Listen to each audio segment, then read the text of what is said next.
Recording in progress. Okay.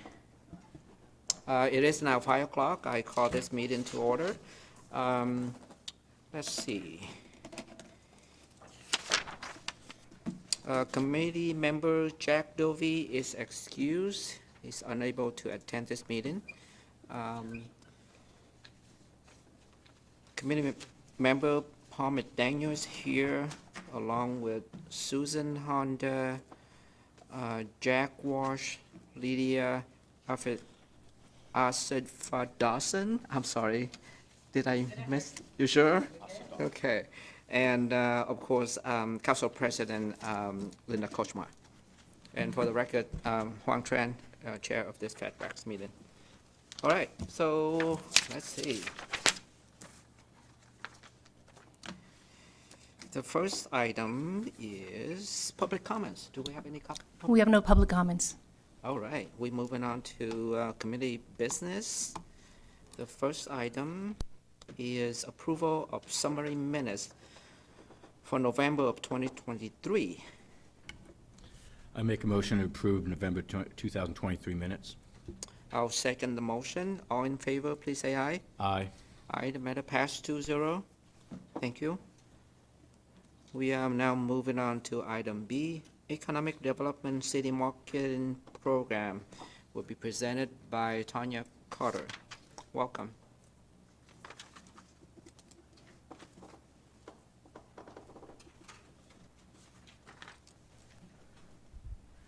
Good evening, Chair Tran, Kochmar, Council President Kochmar, Councilmember McDaniel, Councilmember Honda, Councilmember Walsh, and Councilmember Asadfadawson. Tanya Carter, your Economic Development Director.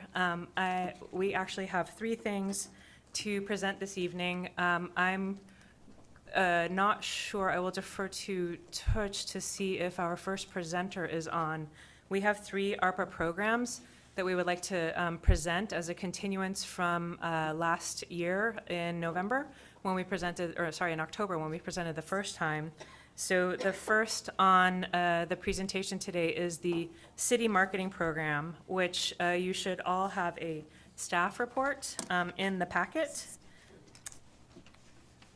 I will just take a second to defer to Touch to see if... Sarah should be on. Okay, great. Oh, I see Sarah right there. We invited this evening Development Counselors International, which is the organization that we originally presented back in October as the organization that we proposed to put together the city marketing program for marketing to developers, investors, businesses, and tourists. And so the budget that is requested for this is part of the Economic Development ARPA program budget. And the background on this is that Federal Way has many attractions, is a thriving business location, hosts various educational opportunities and diverse lifestyles. The goal of the city marketing program is to ensure that Federal Way is consistently kept in the top of mind for investors, developers, and tourists. And consistently on the top of mind means that these target audiences have Federal Way in mind when they are looking for somewhere to build, invest in commercial real estate, when they want to travel and visit, and when they want to relocate a business. And so the city marketing program, the goal is brand recall and brand recognition, that Federal Way is a city to build in, invest in, develop, and visit. And so what we wanted to do this evening is just have Development Counselors International. We have Sarah Renke on the phone. She will make a brief presentation, which is an overview of the 4 phases of the marketing program that we propose, and is also open for any questions that the committee should have. So, Chair, if I may ask permission that Sarah can introduce herself and start the presentation on Zoom. Yes, please. Welcome, Sarah. Hi, thank you so much for having me. I'm Sarah Reinecke, Vice President of Creative Services at Development Counselors International, or DCI for short. So we specialize in marketing places. I am going to see, Tanya, I just don't know that I have screen share privileges. And for the sake of time, I might just run through. We do have a deck that maybe we can send as a follow-up. But Tanya, do you have any other quick tips? So Tooch, actually, we have someone who can give you permissions. I don't have any control. Great. You should have permission. You should have permission. All right.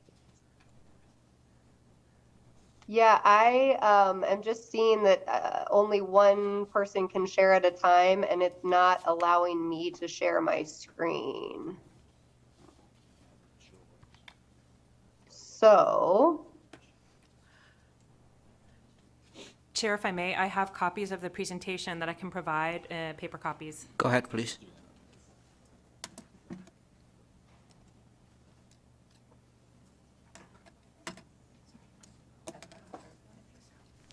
Thank you. Hey, Sarah, you should be able to share. Just press the button and share your content, the green share button. oh, there we go. There we go. Okay, thank you so much. Great. All right. So we will dive in here, and you've got paper copies, so that's even better as well. So as Tanya said, the goal here would be to raise the profile of Federal Way Washington through a research-based messaging campaign, marketing strategy, and implementation plan to drive leads, jobs, and capital investment. A quick word on DCI. As I mentioned, we specialize in marketing places, and so DCI has been in the business of economic development, tourism, and talent attraction for 64 years. In that time, we worked with more than 500 places, so cities, states, regions, and countries all around the globe. We've got 90 people dispersed across the country with a real passion for places. Our headquarters is actually in New York, and again, we've got folks located all across the country to do good work for cities, states, countries, and regions. So let's get into it then. We thought that it'd be helpful to just walk you all through our process and what this would entail for Federal Way. So as Tanya mentioned, we have recommended a 4-phased approach that would start with research and discovery.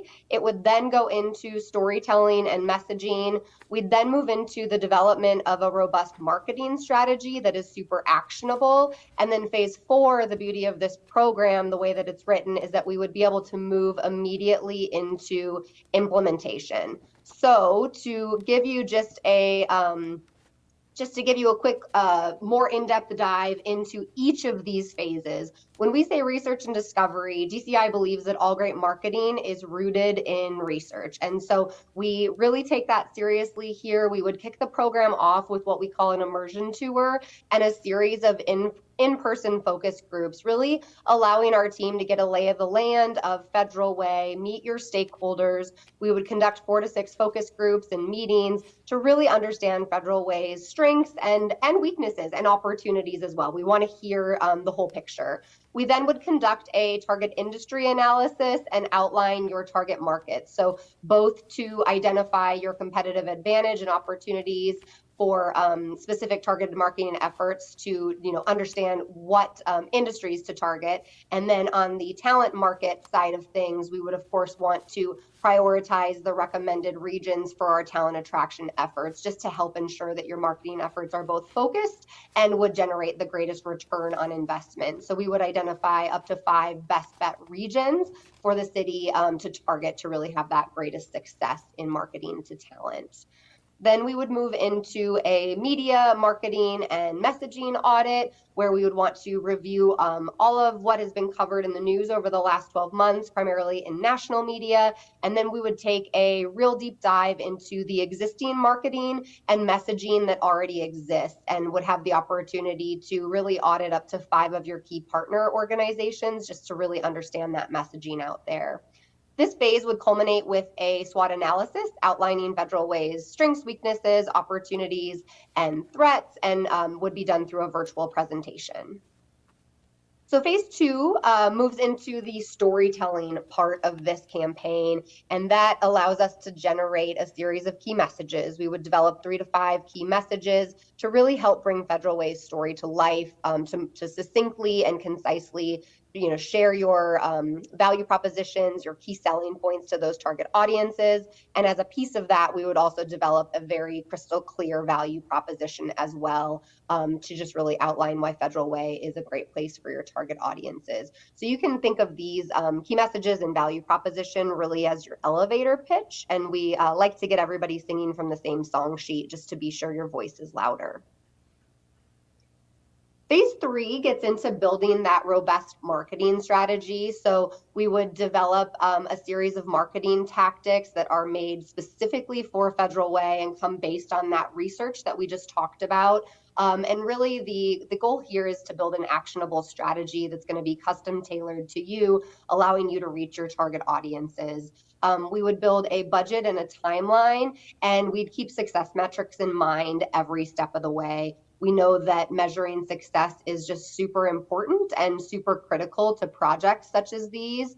And so with that in mind, just wanted to give a quick look here at measuring success. DCI's philosophy is if you cannot measure it, you shouldn't be doing it. And so our marketing strategies really take that to heart. There are, of course, so many different key performance indicators that you can track when it comes to marketing, but here's a quick kind of funnel approach of some of those immediate and ongoing. So looking at website visits and on-site engagement, tracking advertising conversions and earned media impressions, of course, social media campaign engagement.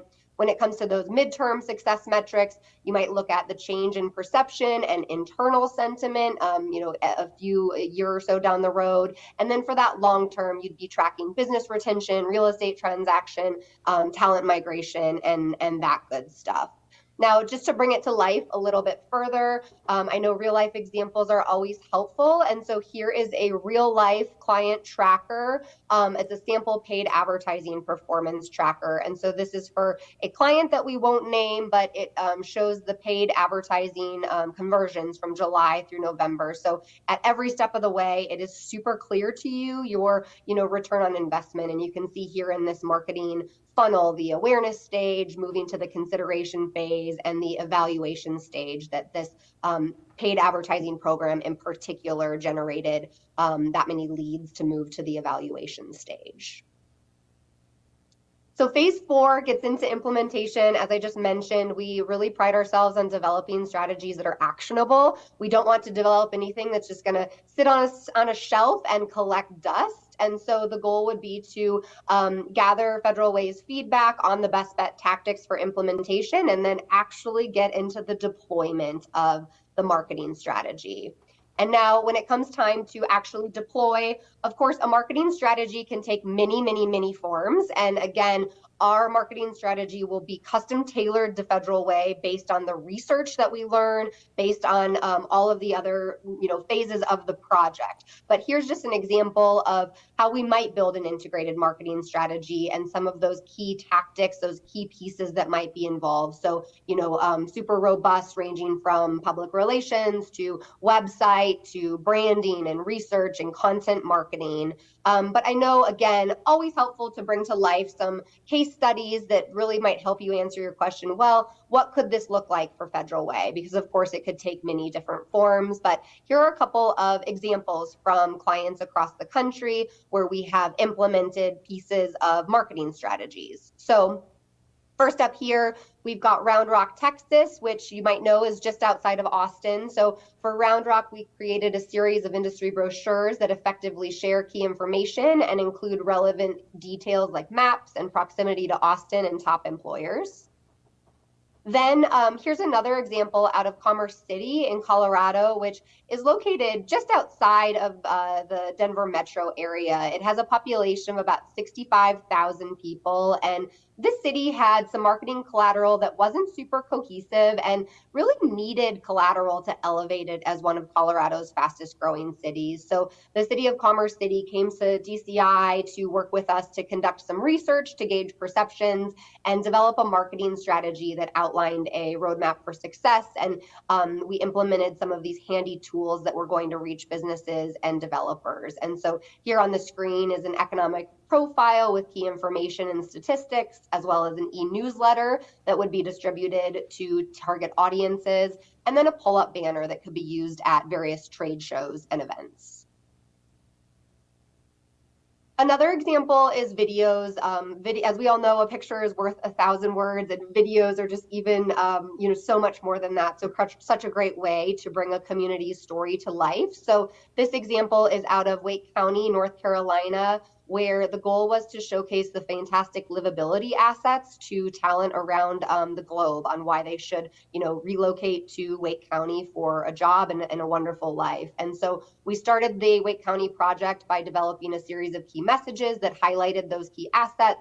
We developed a new website, and then we moved into the development of 10 videos that really shine a spotlight on key livability assets for living in the Triangle.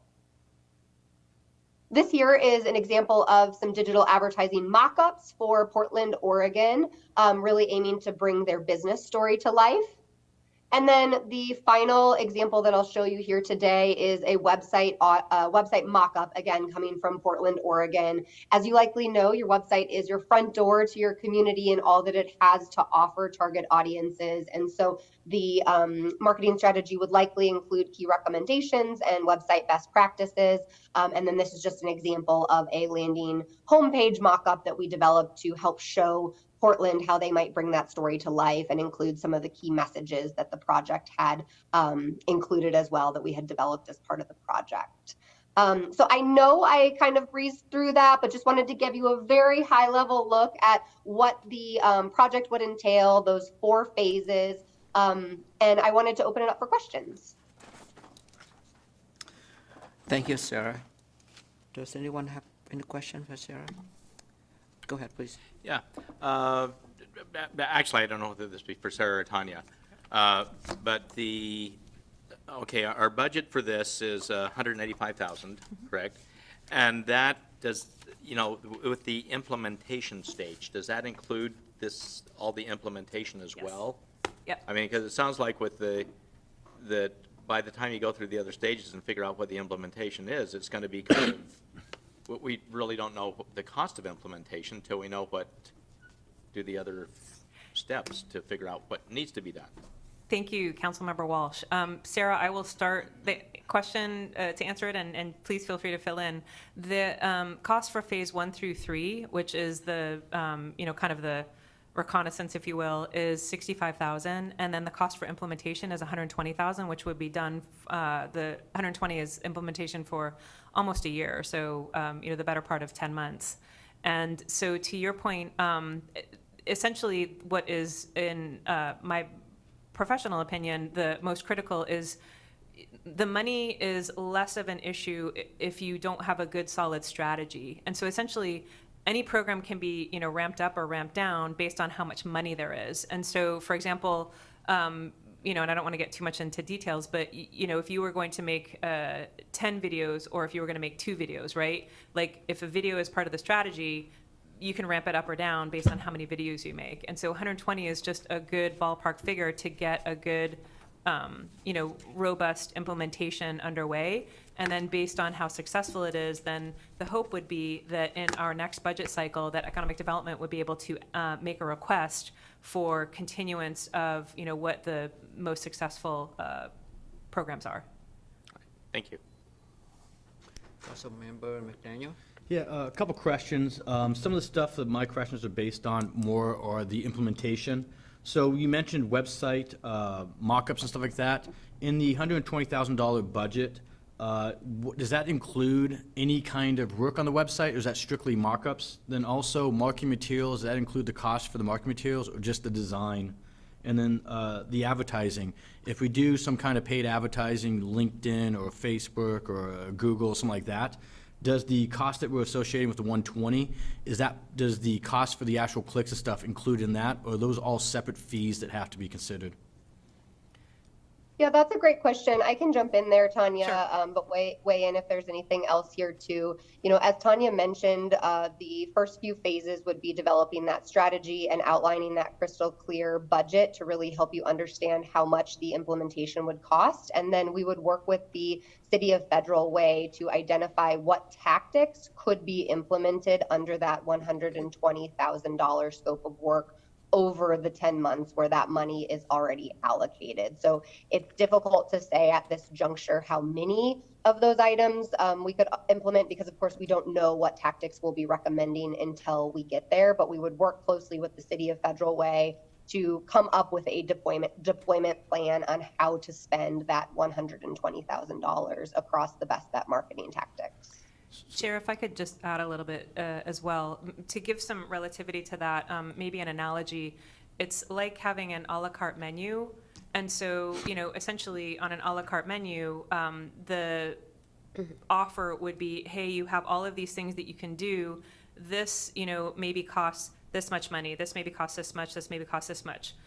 This maybe has this much effect, or not as much effect, right? And so it's an a la carte based on in our case, where is the market, right? So we're targeting investors, developers, businesses. So based on the business climate, it might be a better decision on the a la carte menu to double up on a website, right? And maybe not double up on going to trade shows with marketing brochures and roll up banners, because maybe, and again, horrible example, but maybe what if there's another pandemic, right? So we can't actually go to the trade shows. So then that would mean that we would double up on the website.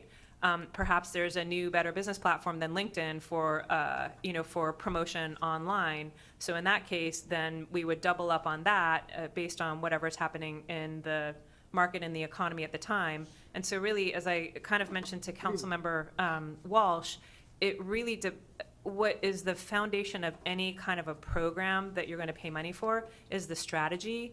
And then you can always ramp up or ramp down based on either what the metrics come back as, what the market is doing, or what you may feel is going to work best to attract those types of target audience.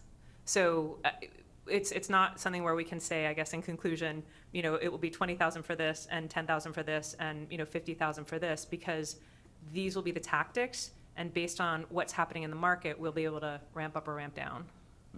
So just to make sure I understood correctly, the 120 is our budget. If we do advertising or printing, it will come out of the 120, but that's going to be determined once we get to that point in time. That was probably a much better, concise way of saying it. Yes, Yeah, you are okay. correct. Just Yes. want to make sure on that one. So I have it now. Council President. Thank you very much. If you've said this already, I apologize. Will you be working with the Chamber of Commerce at the Small Business Development Center to introduce this? Absolutely. I mean, whoever is interested in collaborating with us is 100% welcome to But collaborate with us. How are they going to know about it? Are you going to reach out to them, or? Absolutely. Yep. Okay. So you're going to target businesses who are interested in this through the Chamber and the Small Business Development? How are people going to know that this is available? So, so the way that it works, and Sarah, jump in, anytime. The way that it works is we will figure out who the target audience is. So, like, if it's investors, let's say, the developers. If the developers that we determine should be targeted are, let's say, on, just for example's sake, on the East Coast, what would happen is all of the materials that we create would actually be served or will be presented to those investors on the East Coast. And so if it was businesses that we may be targeting in the Midwest, then everything that we're creating is not for us, it's actually to them. And when materials are created digitally, it's not something that anyone has to physically be present. It's essentially something that gets sent to them, at their desktop, if you will. So when you're Sure. looking at ads. But your document here says that it'll consist of a 6-week program to help product-based aspiring or existing businesses owners to sell online. Different program. That's the next program. This, Oh, sorry. Yeah. I'm getting ahead of myself, so No thank worries. you. Susan. Thank you. This seems very similar to what rebranding would be. Would you agree with that, or no? No, it's. No, I can. Go Oh, ahead, Tanya, Sarah. go ahead. Yeah, go ahead, Sarah.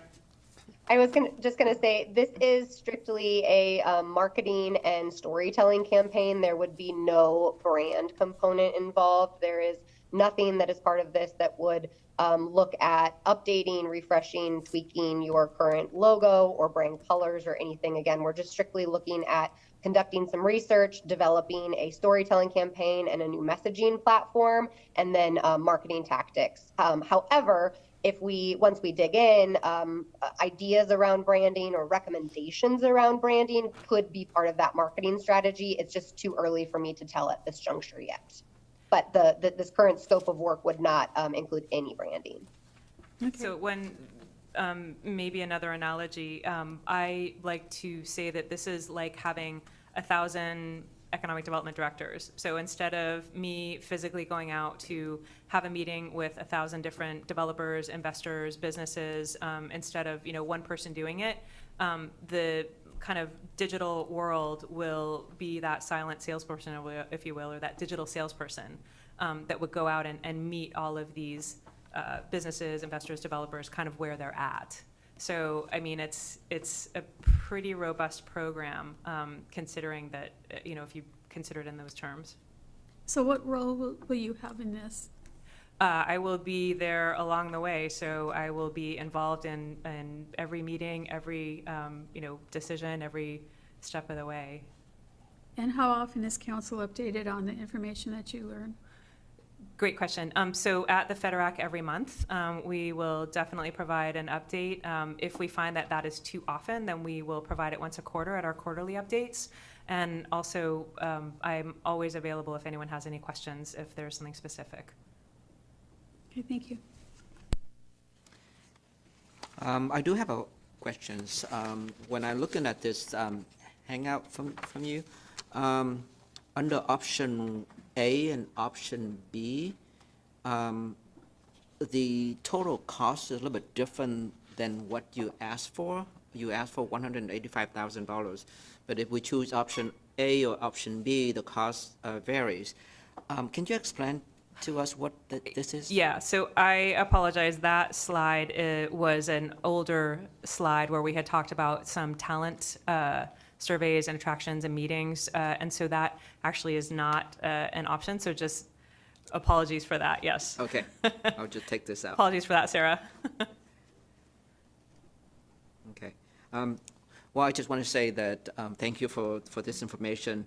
I especially liked the plan of making the videos about the city, because I don't know you're aware, but I have been asking for that video for the last 6 years since I got on the council, because as you know, I travel a lot, and I do have connection with larger company outside of the U.S., and they really want to get into the American market.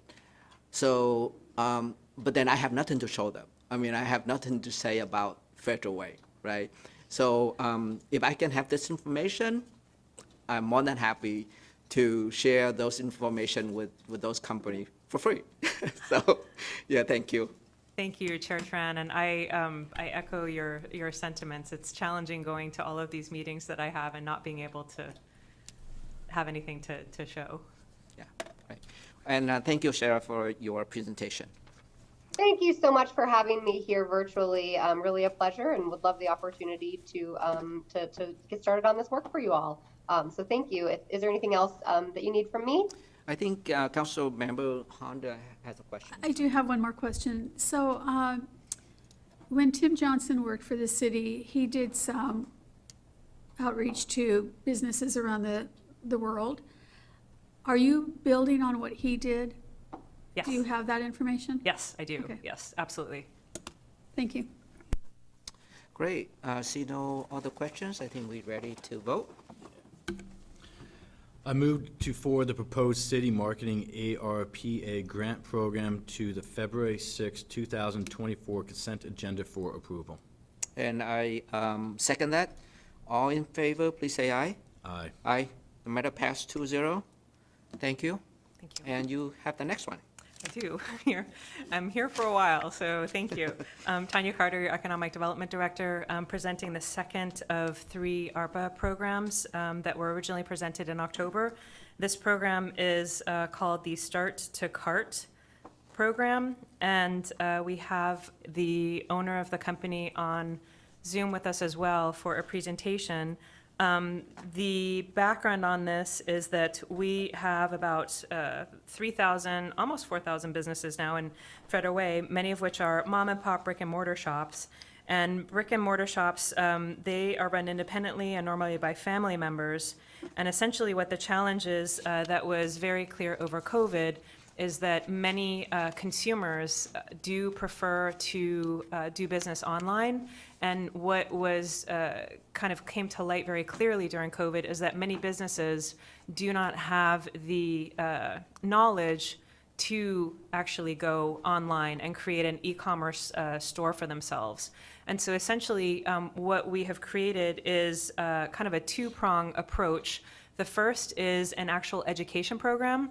So there is a 6-week program that the shop owners can go through, and during that 6-week program, they essentially get educated on all of the different aspects of putting together an e-commerce platform, and that's everything from inventory management to taking photos to how do you upload and manage the site, et cetera.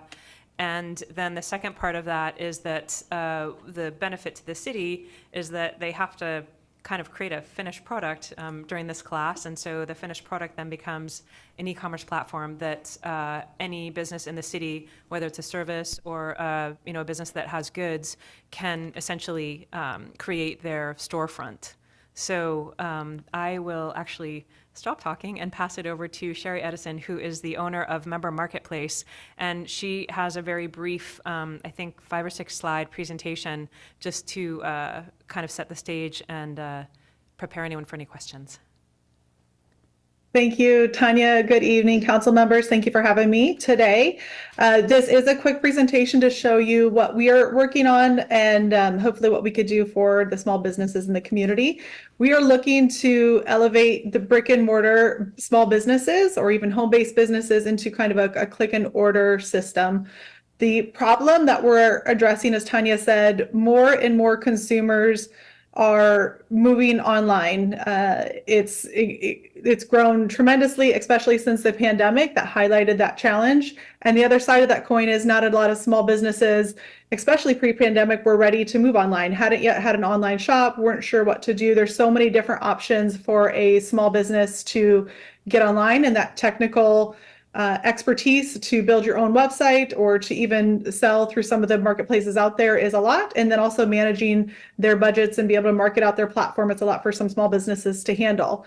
And we are a part of the solution on that. I know Tanya has another program that really is working on that comprehensive small business education, and that's really the beginning. And then where we come in is with the elevated online presence. In today's digital age, every single business needs to be online, no matter what. The world's moving there. Most customers are researching businesses before they ever step foot into a brick and mortar store. And so how do we help them get that online presence initially? But then beyond that, how do we help them have e-commerce strategies? How do we help them sell their products and services online and really do it in a way that works for small businesses and meets them where they're at? So we have the Start to Cart program that Tanya alluded to, but we start it through a base marketplace platform that is small business friendly. So it is one platform to be able to teach really the basics of e-commerce on there. How to set up your storefront online. What does it look like to create a product, to take product photography, to add a product description or even your product title, and why do you need to SEO a product title, and what is SEO even? How do they get paid out online? What does customer service look like? These are all the basics of getting a storefront set up online. So for very brand new micro businesses, this can be a platform for them. It's a level playing field. This can be a website if they don't have one, or for other businesses that are already online, they can be able to sync and integrate into this platform, but it is a level playing field to be able to expand. That's really small business friendly and also easier than helping to set up a dozen or 2 dozen small businesses through a third-party platform like Shopify or some other effort there, Wix. This is a condensed platform where you can really bring in that one marketplace and make it easy for them to get online. And then 2, your businesses really benefit from the network effect. So rather than having their own individual website, which we never say the marketplace or that, and I'll come back to that in a minute, but they benefit from each other's customers. So maybe one lashes company, lashes-based business has referred their customers to the marketplace. Another chocolate shop has referred their customers to the marketplace. And while that customer's there, they're able to discover the other products and services from businesses, get familiar with what exists locally, and then be able to service each other's customers through that shared platform. Customers also then benefit from one platform to be able to shop local. So a lot of times you're probably not going into a new place for the first time if you don't know what's in there already. And so this offers that a unique way to be able to shop and discover. Even me from Iowa, I'm not local to Federal Way, but I can come and be able to shop your community from afar too. So it's really supporting both of those sides of that. And that 6-week program that we talked about is really for those very brand new micro entrepreneurs, or even your older entrepreneurs in the community that haven't yet moved online. It is a cohort program that's supportive, that really starts with the fundamentals of being able to get online. How to build your storefront. Let's have a photography day, working with each other on how to process their shipping, figure out what they want to do and how to package their orders. All of the things that have been so scary so far for some of those businesses, we'll walk through in a 6-week pattern to help them get online together. They've got that no-cost web hosting, so it's a free platform. We don't take a commission on their orders. It really is a nice way to be able to start online and then grow. So if they come here first and grow through the cohort program, as they build a Shopify or a Wix or some other platform or grow to Amazon, they've got the basics and the fundamentals of e-commerce that they can expand further online and really get those maybe local customers and then non-local customers as well, rather than just starting out with their own platform. I think I alluded to it a little bit too, but we do think it integrate. So if they Could I graduate, interrupt for just a second and ask Thomas Sure. if he could turn the volume down a little bit? oh, me? Our It's on our side, Sherry. it's Oh, on the okay. side, It's yeah, really loud. Yeah. And so it helps them to expand into a new channel and do it in a supportive environment with their other small businesses, and then really expand into the online network if they were only doing brick and mortar before. What they exit out with from there is those transferable skills, number one. So if they had never done it, they have a resource team to be able to ask what they do about shipping, how to package their products. They've got all of that knowledge and fundamental to be able to transfer anywhere else they want to. They have a website now as they graduate. So they have a shop, they have a platform to be able to sell their wares, whether it's to people that they currently know or even brand new customers. And then about 63% so far of businesses that go through the program have increased their sales online, and it varies. Some businesses have, their very first $10 order through the platform, and others are nearing 100,000 through our platform, and it really depends on each business. But I've got a few different examples in here. One, a men's clothing store who they have their own website. They've had it for years. It's actually a family-owned business. They've got 2 little children, and they are running this generational store and also trying to help get their products online. And for years, they've been toying around with getting e-commerce on their marketplace and have done a few different platforms. Eventually, their community brought a marketplace, and they were able to turn off the shop side on their marketplace because it was so much for them to be able to manage with the PCI compliance, the website updates, keeping everything going on that side, that all they had to do in the marketplace was add their products and sell them through there. So they still got their website, and then it goes to the shop section, which comes into the marketplace. They're shopping there, and their customers are able to easily buy from them online. We've got another restaurant in there that have just sold thousands of dollars of gift cards. A lot of restaurants are selling through DoorDash and Uber and some of these other platforms, but a lot of times they aren't having that local gift card. So they're just having this as an outlet to be able to sell their gift cards to customers near and far who want to be able to shop there. And then even a gym in New York is selling their gym memberships through the platform. So it can encompass physical products, services, workshops, gift cards. We've even helped nonprofits and others, sell their items through our marketplace. And then the community results. So a few different partners examples are in here. With Made in Nevada, they had a Made in Nevada program for years where people got certified as a Made in Nevada program, a product or business. They would get stickers and flyers and something to put up in their brick and mortar restaurant or brick and mortar building, but they didn't have an outlet for people who actually wanted to shop Made in Nevada items. So we come in with the marketplace side, and that actually increased their membership into the Made in Nevada program as well. And then California Shop Small runs an online cohort program. So far, they've had over 1,500 businesses that have applied to be a part of this. The online cohort program, it is a 6-week one, and then approximately about 50% of those businesses that start and go through the platform end up being able to graduate and have their products online there as well. We know that this is ARPA funding. We know this isn't something that's going to be able to be sustained by the community for a long term. So we've kind of geared it to where the initial year is really propped up by the City of Federal Way.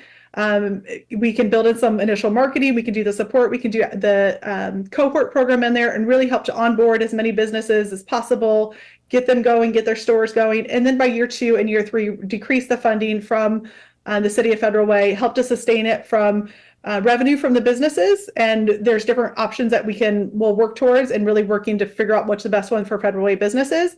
Might be a small monthly subscription on their side, might encompass a portion of sales. Again, that first year, there's no commission on sales too, but just figuring out what that right balance is to be able to help offset the costs from small businesses and build it up over time instead of coming in right away from day one and having to foot the bill on their side.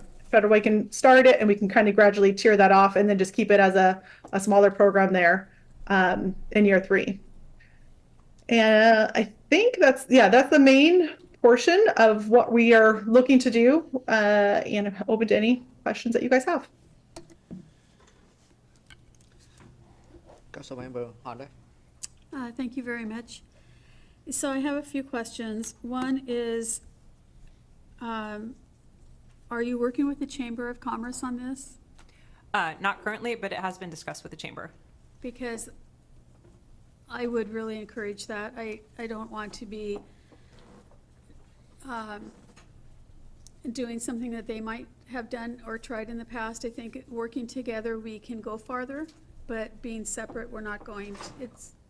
I don't think the businesses will understand why we're not working with the chamber. Secondly, so there are 3 years in the program. Can a business join at any time from year 1 to 3? Yes. Yeah. And so there could be a cost to the business in year 2 and year 3?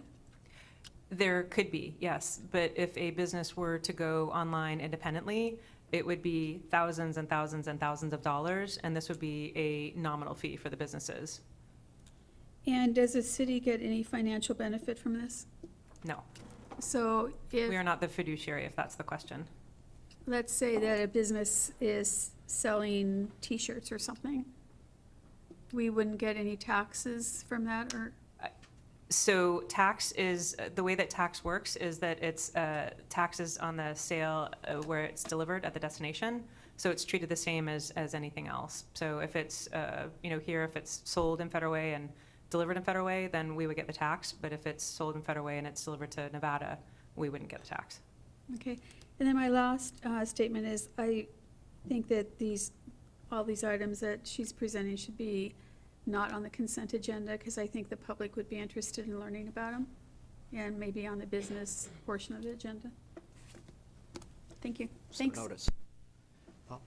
Yeah, I actually was privileged to have a conversation earlier on this one, so I just wanted to highlight some points that Susan had made up, just so people understand.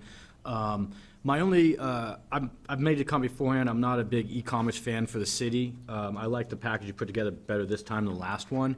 I still have concerns about knowing that the platform and the hosting is not controlled by the city. I am a control freak, it's just a fact.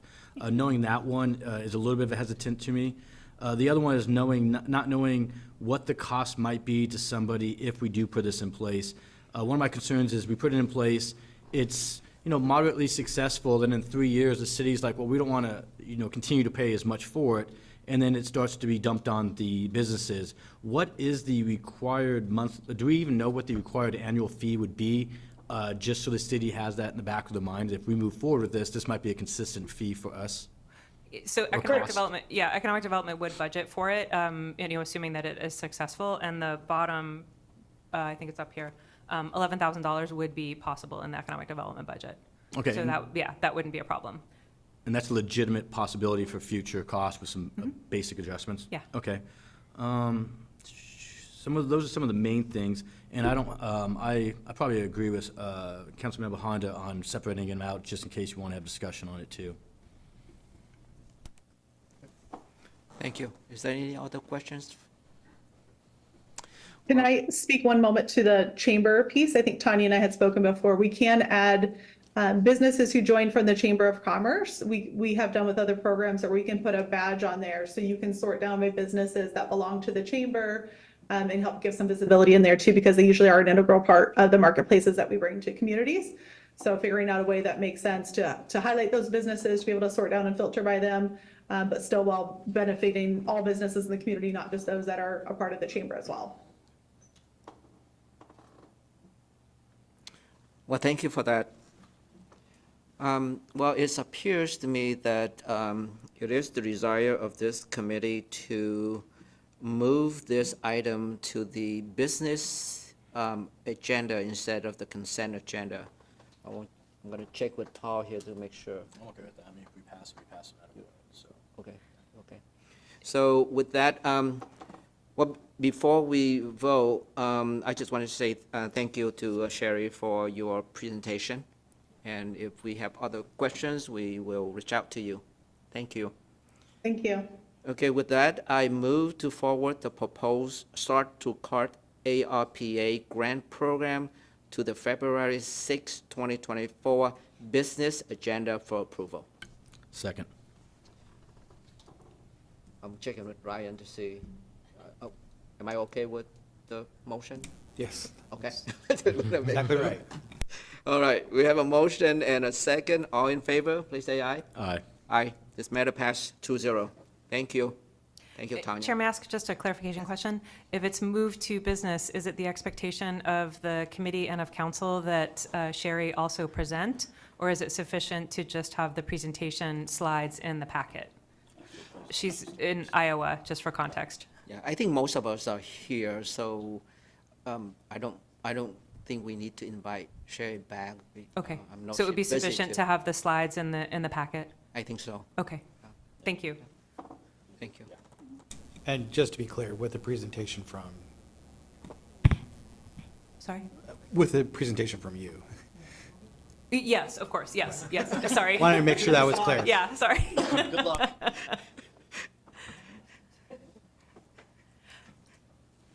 Okay, very good. I think we did. We vote, right? Just a motion and a second. Okay, do it again. Someone has a good memory around here. You sure? Yeah. Really? You know, my mind is like, I'm on vacation now, so. Okay, so we have a motion and a second. All in favor, please say aye. Aye. Aye. Matter passed 2-0. Twice now. I'm gonna put money on. Oh, I got bets on this one. Okay, Now you voted. Yes. thank you, Tanya. Thank you, Chair. Thank you, committee and council members. All right, you get the next one.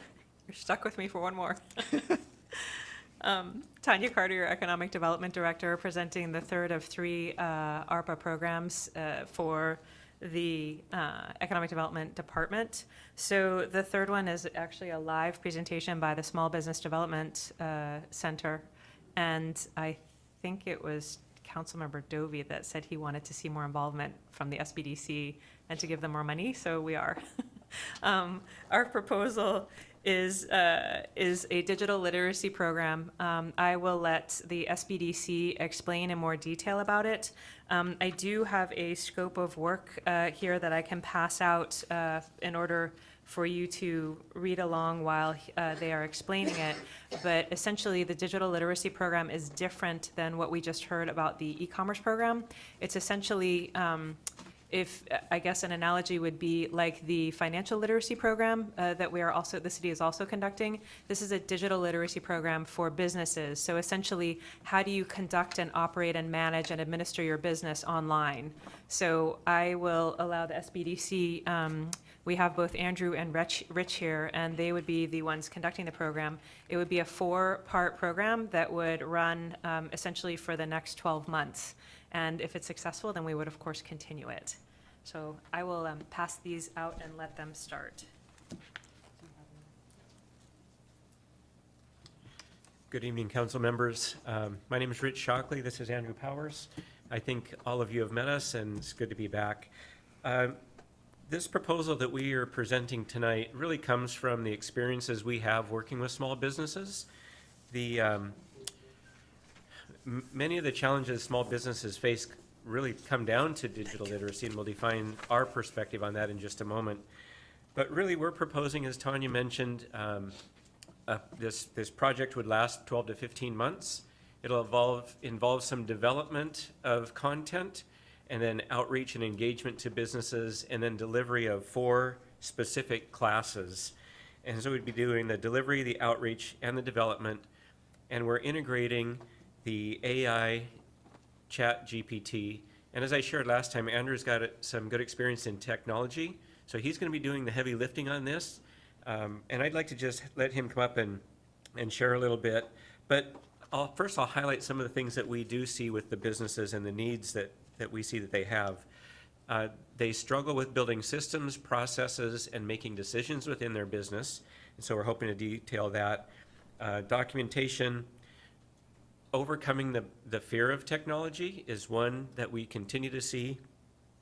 And then creating efficient and accurate business systems and processes.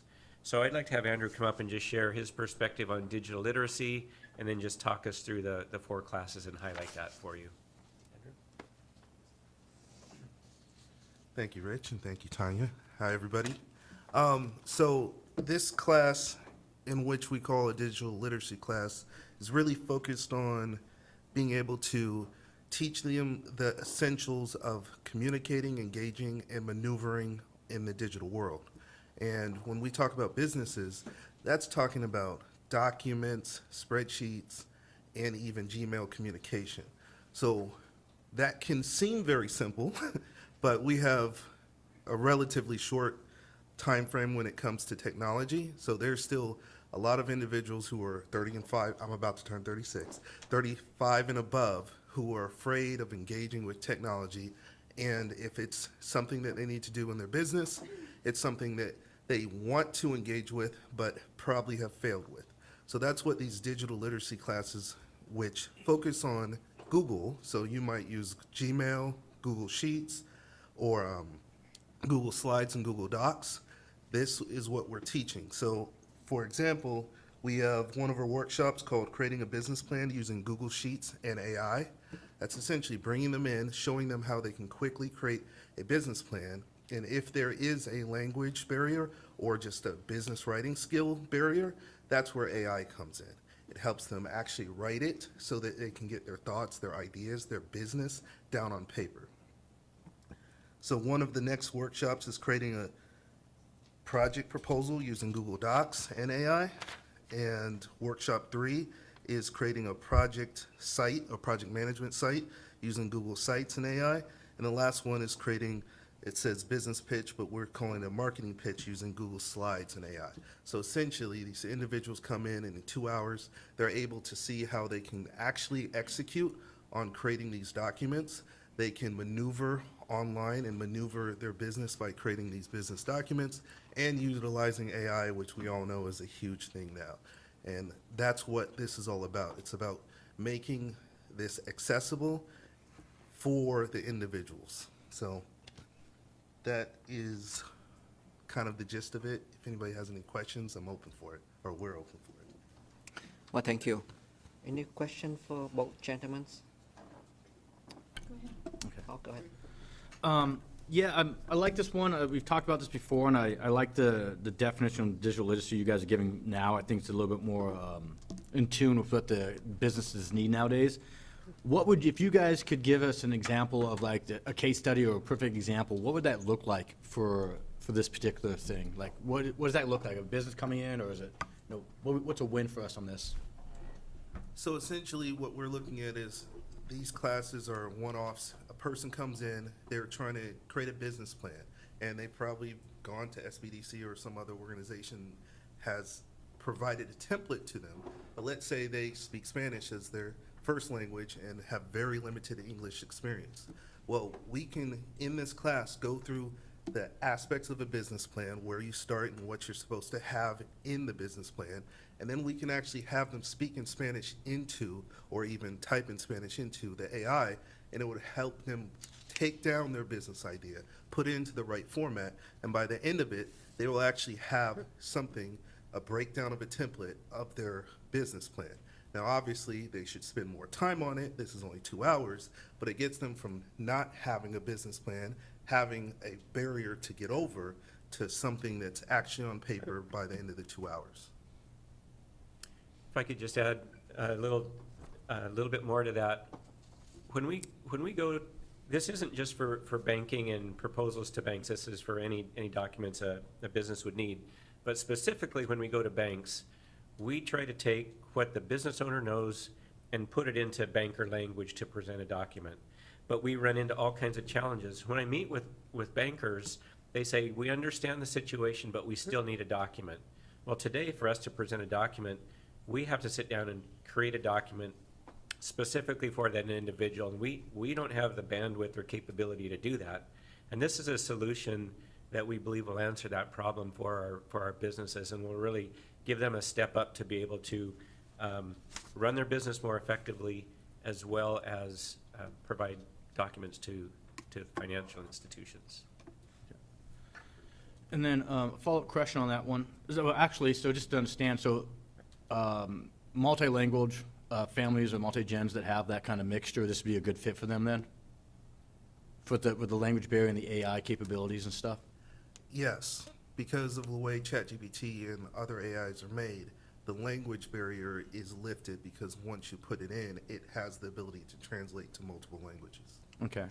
And then follow-up on that one is how many people do you think we can get in one of these classes? Since it's 4, is there like a certain structure where we're going to start off with like 10, 15, 20, or do we have an idea on that one, or is that one to be determined? What's the size that is effective to teach in like this? 15 to 20, but 15 as an average and 20 as a max is usually Okay. the best for people. Gotcha. And to get 15 to 20, we probably need 40 to commit, because usually half show up. Understood. And one last piece, there's going to be additional technical assistance beyond this, and that's really handled through the other contract that we have with the city. So they'll need more hand-holding beyond this, but that's in a separate agreement with the city. Just one thing to add on your question, something that we have also talked about is creating these as recordings, so it would be video on demand. Oh, nice. So that would be something, as well. I think, as we all know, if you have it at 2 p.m. or 6 p.m. or 10 in the morning, you might get a handful of people that works for. So, we haven't discussed all the details, but, having that kind of a system, but then also keeping track of who is in those on-demand classes and figuring out how that works would be, also a part of that. Understood. All right, thank you, guys. Councilmember Honda? Thank you. So you anticipate, you're going to need 40 participants to get 20 to show up. That's historically what we see. About half show up who sign up for a class. How are you going to market this to the potential businesses? So we'll do it a number of different ways, but Andrew has a lot of experience working with our library system. He's done a lot of work already. And we'll work with businesses that we know, but also we'll really leverage partners, and we'll work with the library system to promote this as well. We know just the name AI in this topic is going to draw a lot of attention. Andrew has proposed what we were calling listening sessions, where we'll first gather businesses to hear what their needs are, the type of businesses they might be interested in or working already, and then from that continue his development to roll out what we're calling the projects or the focus. So I think we're going to see we'll see some marketing through those listening sessions. We'll see promotion through the libraries. We'll promote it through the chamber, through our partners, through the businesses we work with. So a host of different methods. So businesses will already need to have the equipment. We're not going to be providing any computers or anything to them? So the library, Economic Development did sponsor a digital literacy class last year at the library. They do have a certain number of laptops that are available, so that's one option that we have looked into. And then the hope also is at this point that everybody, at least has some form of a computer or a phone. But that's a detail that we definitely will look at to see how that works. And just one other thing on the marketing of it, we do an outreach every year to businesses, and so we update our business contact list. So that is also how we will reach, a large portion of the businesses in the city, is through direct communication about the class. Oh, and then I think we also talked about the school system with Councilmember McDaniel. So that's also another way that I think is a really good avenue, that the children that are helping the parents get alerted to this, so that they can bring it home. So I think it's the hub has a computer lab. Could that be used? Could that be used? They do have a computer lab there, if we can get the scheduling. So we have a couple different options at the library, the hub. Those are two options, yes. But I do want to add one thing. Part of the reason we're calling it Google and AI is because as long as you have a Gmail account, which you can sign up at any point, you can actually use every one of the Google platforms, or like Google Docs, Google Sheets, or Google Sites. And with AI or ChatGPT, there's a free trial. So anybody coming into class, even if they don't have the computer, they can just sign up and they can use it. So this is supposed to be the lowest level of accessibility possible. And what type of businesses do you expect to help? Well, as Tanya just said, everything is typically going to be the best way to look at it, but we look at restaurants, we look at salons, we look at all the typical business individuals who are going to come to the SBDC and Start Zone are the same ones that come to the library. My previous thing where I was teaching at the library, I was running a nonprofit where I taught kids about new emerging technologies. But once we start talking about any aspect of business, well, we had every type of business that would come to Start Zone or SBDC to look for that advice. That's part of the reason we're doing this, because it's a great outreach to actually connect with them, give them something immediately so they know that they can come to us for more information, and we can provide that service. Do you think this is enough funding for you? Or do you need more funding than, because I think this is probably one of the better programs we've heard about. Yeah. The number we've proposed is kind of a bare bones to get it developed and rolled out. We think the majority of this is going to be in the development and the outreach, and then the delivery of the classes is the remaining portion. So it's, if you want us to deliver more, we would need some additional capital on that, but this would get this program launched. So maybe to add to that, I had mentioned, I think, to one of the council members earlier, what we are doing with all of these programs is our intention is to be transparent with how they are progressing, so to provide regular updates. And then on the courses, for example, this one, that are successful, we have a budget planning year this year, so we will have enough runway to be able to see, which courses are starting to get some runway and which aren't. And so the intention is to then, in the biennial budget, make an ask for the ones that are more successful to continue those on. Okay, that concerns me, just because I think I would hope that the funding would be there, but since we're using ARPA money for this currently, if we had other funding to pull from ARPA to put into this, to double it, it might be helpful. So I think if I understand what you're saying, if we were to double this and run it for 24 and 25, that would be the desire. So to assume that it's successful and then to just go ahead and run it. I would like to see that. Okay, I can certainly go and review the budget and come back with an updated proposal for that. Thank you. So with that information, should we move it to the business then? Business agenda? It's up to the committee, so it's either pass it as is or don't pass it. It seems to me as though it's move it to the consent agenda right now, and then later on have Tanya come back with further things. And that way we're not delaying things right now. We can get it going immediately without any delay. It seems to be what would make the most sense to me. Great, thank you for that input. Council President? So Could you explain to me ChatGPT? I got the AI, but ChatGPT, what's, So ChatGPT is an AI, artificial intelligence, but essentially what you're doing is you're texting this bot or artificial intelligence, and you're having a conversation through text. But because it's very intelligent, it's made and, well, it's owned by Microsoft. They're using almost the entire internet to give this ChatGPT an incredible brain. So you can ask it, hey, I want to know when a certain meteor or astronomical event is going to happen.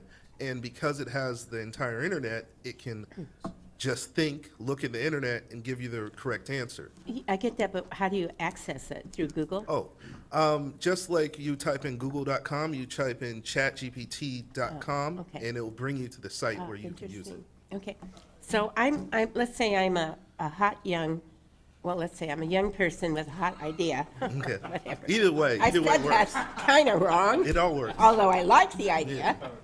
So, or I'm an older person, starting a new business when, second career, because a lot of older people do that. Yeah. So I'm going to come to you. Walk me through this. I'm going to come to you because I've heard about this AI and ChatGPT, and as a lot of us don't understand it. What do you do? Well, you take me through this 2-hour class, correct? Got you. And then what? Because you're developing a business plan and you're going to develop it through AI. So the 2-hour class, let's say the 2-hour creating a business plan using Google and ChatGPT, you come into the class, we briefly break down what a business plan is because presumably everybody coming in has an idea. We talk about the aspects of the business plan, what needs to go into it, and then now we pull out ChatGPT and I ask you, okay, what is your business that you're doing? And this individual says, oh, well, like my mom, she wanted to put stuff on Etsy. She had these bags, tote bags, because, plastic bags were being removed. And she thought this was a great idea. And she was able to make it. But she's not good with writing the content down or how she wants to do it. She just has the idea. But the writing component is actually a business writing, not just writing. So granted, English is her first language, but business writing isn't something she does. So I guess what I'm getting around to is after 2 hours, then what? I mean, after the class is done, and I After have 2 the business plan, I'm going to take it to a bank, probably, to get a loan. But then what? What do they do then? So we wouldn't encourage them to take that business plan to a bank. We would encourage them to come to SBDC and talk to a business advisor like myself or Rich. Okay. So that now that they have their idea down on paper, that we can actually have a conversation. Because unfortunately, that's usually the issue we have, is they have all these ideas, but they're not willing or able to write it down. And this will be the solution to give them the ability to write it down so we can have a conversation. Thank you. I just wanted to be able to explain it intelligently to somebody who asked. Hey, Thank no you. problem. Thank you. Thank you. I just had a quick question, actually, for legal. If we put it on consent or we put it on business agenda, we can vote on both and move it through. If we put it on a business agenda and she comes back and was like, yes, I found the extra, 15,000, we could double it. Is that the only difference, really, between the two? Take as is, consent, or let her go back? Consent means it would be passed as it's been presented tonight, Correct. with no further action. So if Okay, you so want to it's do pa- anything besides that, it would need to be on business. Okay, yeah, I'd say business then. So, thank you, Paul. So, I had a sidebar conversation with Paul, and if we are going to approve this tonight, and then ask Tanya to come back for additional money, that is double work. So instead, I think we agree that we will we will approve this to move to the business agenda and ask you to make a presentation at that meeting. That way, we can just do once. Does that make Got it. sense? So I think if I understood you, Chair, that it will go to business just as a normal agenda item on council, and it will be presented as the as close as we can get to 30,000 as possible for the same program for 2 years. Correct. Okay. That makes me. Okay. Would you like to make the motion? Yeah. Well, will there be any a problem with in short order figuring out the funding for that additional $15,000 and? I think for we the- can figure something out. Okay, Yeah, all I think right, we can figure okay, something out. just- Yeah. Okay. All right, no, I can make the adjustment. All right, committee, look at the right one. I move to forward the proposed digital literacy ARPA grant program to the February 6, 2024 business agenda for approval. I'll second that. All in favor, please say aye. Aye. Aye. The matter passed 2-0. Thank you. Thank you. I'm done. Thank you. Thank you for your patience. I really appreciate it. Thank you. Okay, so we are moving on to item E, Parks Portable Toilet Services Contract. And then, Autumn, you have another item too, item That's F? correct. Okay, we'll take one at a time. Go ahead, welcome. Good evening, Chair Tran, committee members, council members. The item before you tonight, first up, is the portable toilet services contract. The policy question before you is, should the city council accept the proposal for portable toilet services and authorize the mayor to execute the contract? Our existing portable toilet services contract, which serviced all of the portable toilets you see throughout our parks, Steel Lake, Town Square, those types of things, expired on 12/31. So this contract is getting us into a new contract. We went out to bid late last year, and before you is that. It is currently funded out of the Parks Department, and approximately the contract is worth $200,000 to $175,000. Any questions? Thank you for that information. Any questions? Okay, seeing none, I can make the motion. Okay. I move to forward the proposed contract to the February 6, 2024 consent agenda for approval. Second. Okay, we have a motion and a second. All in favor, please say aye. Aye. Aye. The matter passed 2-0. Thank you. We are moving on to item F, HVAC control upgrades. Thank you again. The next item that I have for you is the HVAC controls upgrades and performance management services contract. Should the city council approve the proposed contract for HVAC controls upgrades and performance management services for City Hall, Federal Way Community Center, and the Performing Arts Event Center, and authorize the mayor to execute the contract. This contract is worth $466,019.17, funded partially by ARPA and partially out of the Parks Major Maintenance budget. This project will help replace all of the outdated and obsolete controllers, enhance system performance, and ensure efficient operation of the facilities that comply with the Washington state legislation on clean energy transformation. And I'm happy to answer any questions should you have them. Let's go. Any question? Yeah, I just have one. This is the HVAC upgrades that we had talked about earlier. It's just setting up, changing out the configurations and then having them tie together or something like that? Correct, and this is the one that we went out to bid for in about July or August. Okay, just want to make sure. Thank you. Yep. I'm good. You ready? All right.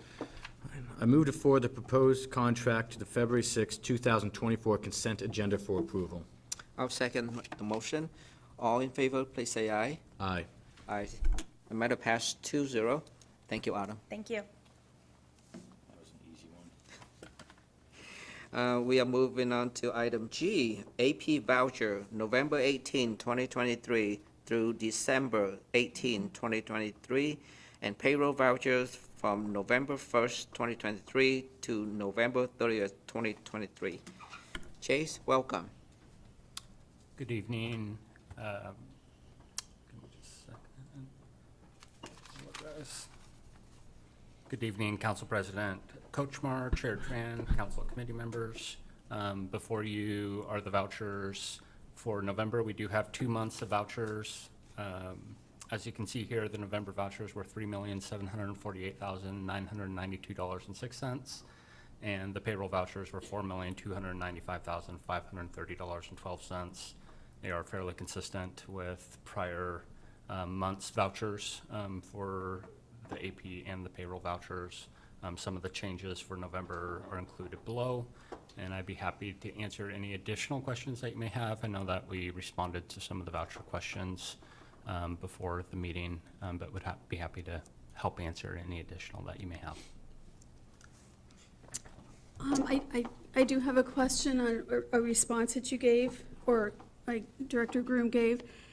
It's the November vouchers, and it's on page 23, and it's the United States Treasury. We paid late fees for 2021 and 2022 for $10,500 and $3,680.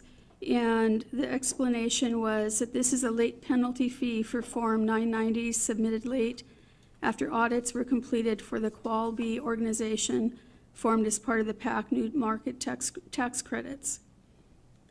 You said it's a separate corporation within the city but has no checking account, and the city issues any checks needed as needed. 4 years delinquent in 2021, our CPA got them nearly caught up when the IRS suspended the tax ID, delaying the 2021 tax return with no opportunity for an extension. So my understanding is, from your response, is that this is now taken care of and we won't have this issue again? That's correct. How did the issue even happen? Qualic B is a separate organization that was formed during the new market tax credits, and we hired a separate auditing firm at that time called Novogradac, and they do the audits for the Qualic B organization. And we submitted the information when we knew that we needed to submit the financials for that organization. When Steve started, we made aware that as he indicated in the email, that it did get behind, and we spent a lot of time catching up with those financial statements for that separate organization that was created as part of the process of building the PAC. Then that audit firm did submit the financial statement audits through the IRS Form 990 as required, but when they're delinquent, the IRS does charge a late penalty fee, and so we are required to pay that fee based on the delinquent filing of those statements. So from now on, we won't have this issue? That's correct. Okay, thank you very much, and I appreciate your explanation. We ready? Are you ready? I move to forward the vouchers to the February 6, 2024 consent agenda for approval. Second. All in favor, please say aye. Aye. Aye. Matter passed 2-0. We are moving on to the next item, item H, AP voucher, December 19, 2023 through January 17, 2024, and payroll voucher from 12/01/23 to 12/31/23. Good evening again. Before you are the AP vouchers in the amount of $6,102,208.36, and payroll vouchers for December in the amount of $6,352,689.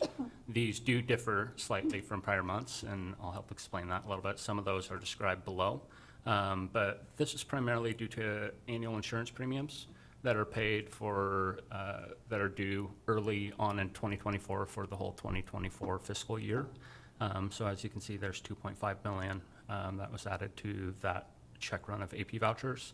And then in addition, under payroll vouchers down below, that increase of $6.35 million from the 4.29 is primarily due to the retention incentive payment that's paid to employees.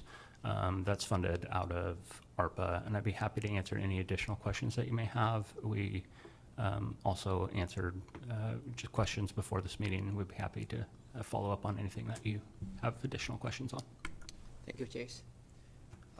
Paul? Two quick ones. The insurance premium total, is that pretty much on par with last year's then, or is there quite a substantial change in that one? There was an increase. I don't have the exact amount of what that increase was. There was an increase, though. I don't have the amount that we paid in 2023 with me, but I could get that information to you. Yeah, if you could, and do you happen to know if it was more than like a 250,000? Is it a small one, or is it like a noticeable? It was a noticeable increase. So I believe the increase was almost 40%.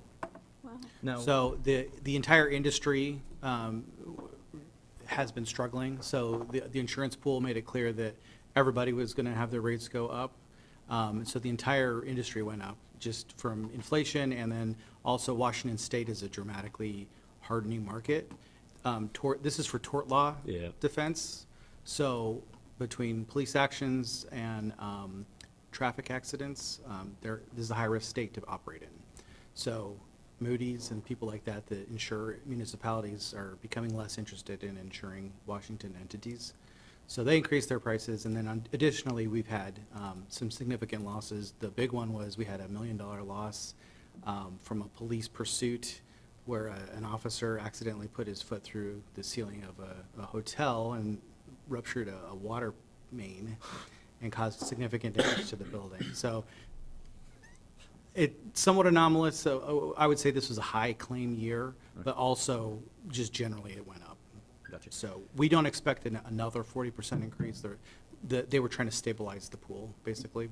Gotcha. So we did have a update a while back on an increase to the insurance, and it was a large one due to claims and other thing. Is that what's replicated in this one right here? Yes. Okay, so that was, like you said, 700 or something. Okay. And then the retention, do we have any more retentions coming, or is that the final payments for retentions? That's the final payments for retentions. All right, thank you. Councilmember Honda? I just want to thank you and everyone else in the department who responds to my questions. I appreciate it. I know it takes extra time, and I really do appreciate your responses. Thank you. For reviewing and giving us the questions. I appreciate it.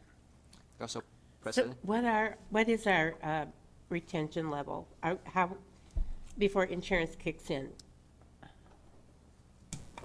Thank you, Ryan. So we have no retention for tort claims, so zero. We send everything directly over there for tort claims, and auto claims depends, basically, is the short answer. Right now, we're at a $5,000 deductible for most vehicles that are insured. For those that are insured, not all of our vehicles are insured. So, and then, of course, higher deductibles for buildings and inland marine, like machines, are variable. So who's handling all the claims? Do we send them directly over Yes. to, We send them directly to the WCIA. do they have a risk manager that works with you? They do. So if you have a repetitive type thing going on, they, Yes, and there's also an audit program, so every year they pick a topic and audit all the cities that are part of the pool, kind of an education program and also an audit. So this year, I believe we're doing personnel. So every year, we take a look at least one part of the city. Last year, we did police. thank you. Ryan, I have a question. Do we have the ability to kind of shop around like private citizen For insurance? for insurance? Yes, the city was self-insured for a period of 5 years. That's what we were doing. We were going ourselves to London and purchasing through a broker insurance. We found that it's difficult. It was costing us significant more money. When we compared our loss and how much we paid for all of our losses, self-insured compared to under the insurance pool, it was quite a bit more self-insured. And then I would just say, right now, even insurance pools are struggling to get insurers to look at them. It would be very difficult for a municipality of our size to go it alone. It's getting more and more difficult to even get people interested in insuring us. So, but we did a long study before we went back to the insurance pool, and it saved us, about $1 million.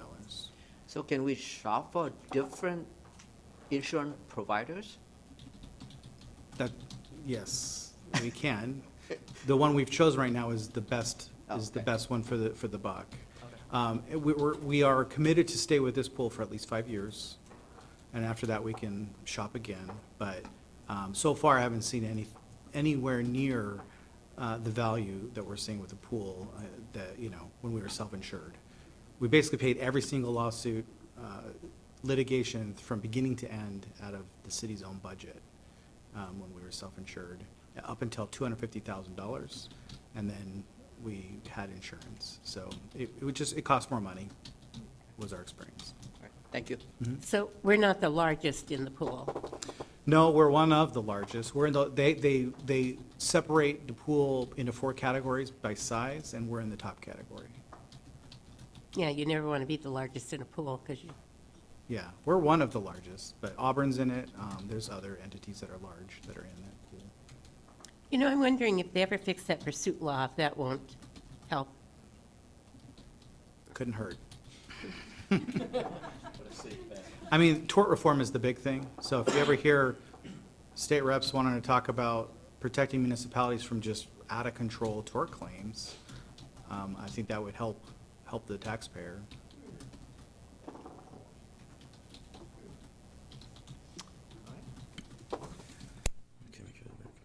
I move to forward the vouchers to the February 6, 2024 consent agenda for approval. Second.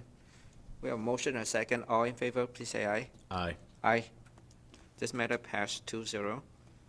We are moving to the last item, monthly financial report for November 2023. Good evening, Chair Tran, Council President Kochmar, Council Committee members. Before you is the monthly financial report.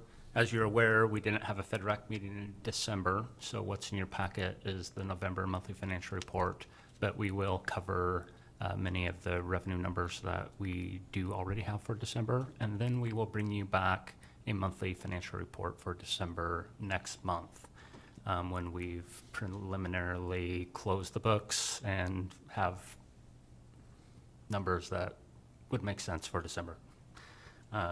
So some of the policy questions that I'll answer through the presentation are the expenditures within the budget, are revenue sufficient, and are investments within the policy that have been set forth for the city.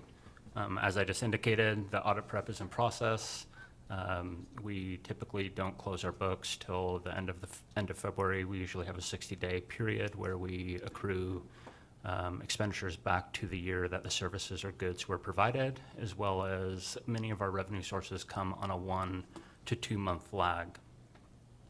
So as we share each month, we give you an indication of how our revenues are doing, all of our major revenue sources. This table, as you can see, shows that many of our revenue sources continue to come in quite well as compared to year-to-date budget. Just to give some context, this does have the latest budget amendment that went through in November. That was passed by council in it, and has the year-to-date budget figures as well as year-to-date actual numbers. Some of these do include 1 to 2 month lags. So sales tax, we're still waiting on 1 month. Utility tax, we're still waiting on a month. Property tax, we're waiting on a final King County report. Real estate excise tax is final for the year. Permits and fees should be close to final for the year. And then investment interest, we do a little more accrual, as well as lodging tax. As you can see, sales tax is coming in healthy, utility taxes as well. Property tax just has to do with the final King County report. That should come very close to the budgeted figure. REACH, as we've been indicating throughout the year, is coming in below, but we did pause on some projects. This has to do with higher mortgage rates and less sales occurring. Our permits and fees continue to come in healthily through community development, public works. Investment interest that we continue to report on also has been coming in quite nicely as rates are up, and I will cover some of these specifically as I go through the following slides. As I indicated, sales tax revenue is favorable to budget by $206,000 or 1%. We are still waiting on 1 month of sales tax to come in, and $1.6 million over the prior year. $500,000 from the prior year increase is from retail and services, and then some of that is one-time construction. And we still have December to report, so we'll have 1 more month that comes on the next report. Utility tax revenues are favorable to budget by $700,000 or 4%, and over prior year by $958,000. One thing just to keep in mind with this includes all utility tax sources. So it includes the 6%, which is the normal utility tax, the 1.75%, which is the Prop 1 utility tax. That's funds specifically the Prop 1 fund, police positions, and safety, as well as it includes the 10% solid waste and recycling utility tax, which is specifically used for residential street overlay. And so this does include the three funds. Continues to do well. The electric and gas utility tax continues to come in strongly due to colder weather. And then the solid waste also has been coming in strong.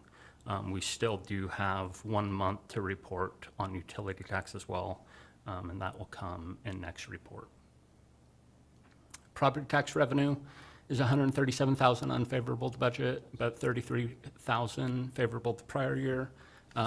This primarily has to do with timing. We'll get an end of year King County report and we'll accrue the remaining portion. This also has a slight delay and should be pretty much on target with budget. We do receive these revenue sources April, May, and October, November of each year. And this funds general fund city services. It's on a scale of a $12 million budget, and we expect it to come in very closely to what we budget each year and have no questions on whether it would. Real estate excise tax, as we continue to report, is $1.1 million or 25% unfavorable to budget and 1.7 or 34% less than prior year. This is a restricted funding source that can only be used on capital projects and debt. And we've been reporting each month that this has been decreasing due to high mortgage rates, slower pace of commercial and residential sales.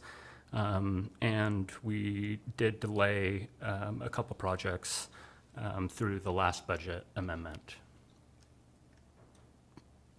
The lodging tax revenue is coming back to pre-pandemic levels. As you can see, it's 4,600 or 2% favorable to budget and 24,000 or 9% over the prior year. This is also a restricted funding source that can only be used on tourism. We also have a month left of revenue that we will be reporting on this. This is on a scale of 290,000, so it is a smaller revenue source. When we're talking in context to other revenue sources like property tax of 12 million or sales tax of 20, it's a much smaller revenue source, but it is a good indicator of how the economy is doing. And as you've seen on the other revenue sources with sales tax, utility tax, lodging tax, those taxes are coming in quite nicely. And the city continues to perform well in those revenue sources. As we continue to bring the investment revenue is 2 million favorable to budget and 2.37 million over the prior year. We brought this as a budget amendment this last budget in November, and it did fund increased jail costs and insurance cost increases. And so we were able to fund those increases with the increase in investment revenue as we continue to invest. And I will talk a little more about our investments on the next slide. As we bring to you each month, there's 3 investments that matured this last month. As you can see, some of those were quite low. We reinvested 3, and then we also took another 2 million out of local government investment pool and reinvested them, locked them in for 5 years at 4%. And so the rates continue to be high. And so if we can lock them in, we're locking in future revenue sources for our budget. And it's nice to see that the rates are continuing to perform quite well. Chase, I have a question on Yeah. that. So I had this conversation with Director Groom, I think maybe couple of months ago, to see the possibility of us investing a bit more, try to take advantage of the high interest rate. Do you know if he, discussed about that possibility or? Yes, so I actually am getting to that slide right here. So that slide before, 3 matured, and then we bought 5, and so we added 2 million at that time. And we plan to add 3 million more, taking out the LGIP to get us up to 65 million as a total investment within Treasury and agency Great. notes. Thank you. So as you can see on this slide, our LGIP is approximately 40% of our total investment holdings, which is local government investment pool. That's next day cash. If we need to access that, you can access that next day. The U.S. Treasuries and then the agencies off to the right are all of the investments that we've made, and that totals the $62 million that I was just discussing through the end of November.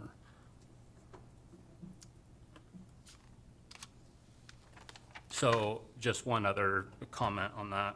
When ARPA gets fully spent, which we have approximately 13 to 14 million left of that funding that has not been spent through the last quarter reporting, we plan on keeping the LGIP always at 20 million or more, so we always have liquidity to pay for our accounts payable, to have enough adequate balance to deal with the timing differences of property tax that we receive in April, May, October, November, some of those varying factors. So we plan on continuing to keep that cash balance strong. The city's cash investments that we report each month in this table totaled the 111 million, and as I said, the investment portfolio was at 62 million. The yellow in this chart represents the outstanding AP and payroll balance of cash that we always keep within our key bank checking account to make sure that we can pay for our accounts payable and payroll. The green is what's in the state treasurer's local government investment pool, which is basically next day cash if we needed it. But with that said, we're earning the rates that the local investment pool is earning, which short-term rates are quite high right now. And so we don't want to keep too much in our checking. We want to keep enough to pay for our bills, but we want to earn the money that we can earn on the investments that are sitting in the local investment pool. And then the blue is the city's investment program at 62 million that we're investing long-term. So we're investing out 3 to 5 years and make sure that we can lock in rates for future budgets. Talk a little bit about debt. In context to this, we have 4 debt issuances, Community Center, SCORE, and 2 for the PAC. One's a bond, one's a Section 108 loan. The Community Center is the only debt that is callable at this time, but as you can see, the rates are 3.25% and below. We are earning more investment interest on the investments that we're making. So in our financial opinion, it's wise to continue investing the money instead of paying that down. And a lot of our sources, like we use real estate excise tax to pay our debt payments, and that is a restricted source that is one fund out of the many funds that we have, and that's the fund that we use to pay for our debt. And so that's not an unlimited source. As you saw in previous slides, that amount, it has been decreasing, and we use that money for ongoing capital transportation projects. We use it to pay for our annual debt service. We use it to pay for parks capital improvement projects. So it is a source that we use every year and budget for every year. SCORE is not callable until after 2029, as well as the PAC. And then the Section 108 would be after 2035. And so that's just to give a little context to where we're at with our debt payments. We obviously continue to make them and use the restricted funding sources that we can, so we don't have to dip into other sources. And I'd be happy to answer any additional questions. As you can see, we continue to maintain our expenditures. We'll bring back additional numbers next month for final December. Revenues are almost all favorable. The REIT projects were scaled back. The property tax will come in through December. The cash balances finish strong, and then investments, we're locking in that 3 to 5 year range to make sure that we lock in before rates drop. Good idea. Yeah. Happy to answer any questions. Thank you. Member McDaniel? Yeah, could you go back to the debt page real quick? I got a couple questions. First of all, I like the presentation you guys do. I noticed that a few of the presentation graphics were not in the agenda. If you don't mind, make sure some of those are on the agenda, like REIT wasn't in there. And I kind of like seeing that before I come in here and see the live site. But otherwise, I like the presentation you guys are doing now. Could you explain the non-callable? I know at one point we had talked about some payments, even if we had the money, we can't pay because they're locked in, we can't. Now, is that the non-callable, or is this something different? That's correct. Yeah, we can't pay off debt until it's callable, and you can't pay it off early until it's callable. Okay, so pretty much the 108, pretty much nothing till 35, so it's just keep making the payments. But if we wanted to and we had the money in 2030, we could literally pay off the score bond? That's Is that- correct. Okay, and if you go back to the pie chart that shows the investments.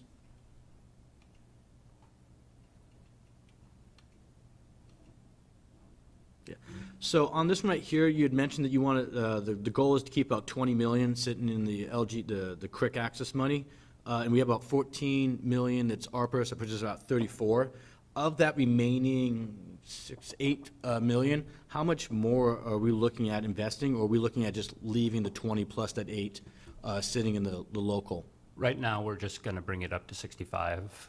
We may reconsider as we continue to review rates, but right now, we're landing at 65 million, and we're at 62.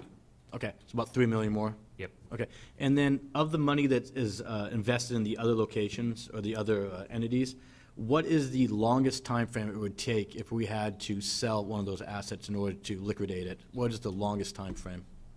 Well, ballpark, I mean, I'm not asking for like exacts. Yeah, so are you saying, like, we have 5-year Yeah. locked-in investments, so that would probably be the longest.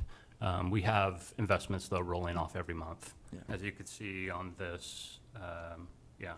So typically, every month, we would have one roll off, and then we would add another one. So like on this slide, we had 2 in November, 1 in December that rolled off, and then we just straight reinvested those. So if you didn't want to reinvest at some point, right, you could have them roll off $1 million each month and not reinvest it. Okay, and then the ones like US Treasuries, you can still sell the US Treasury, you just take a little bit of a hit, but it would not be an actual loss to us to get the liquidity back out of it, correct? If you sell before they mature, you would take a loss.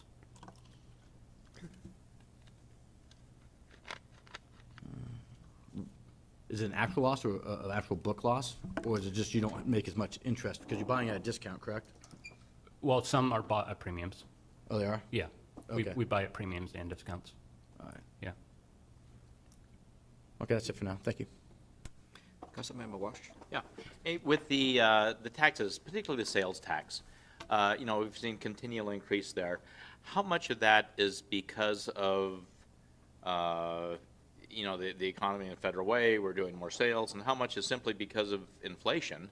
Prices are going up, and so naturally there's more, you know, that 3.5% of sales at this, I think 3.5% is what the city collects, at least when I do my V&O and sales tax every month for my business, that's Right. what it says.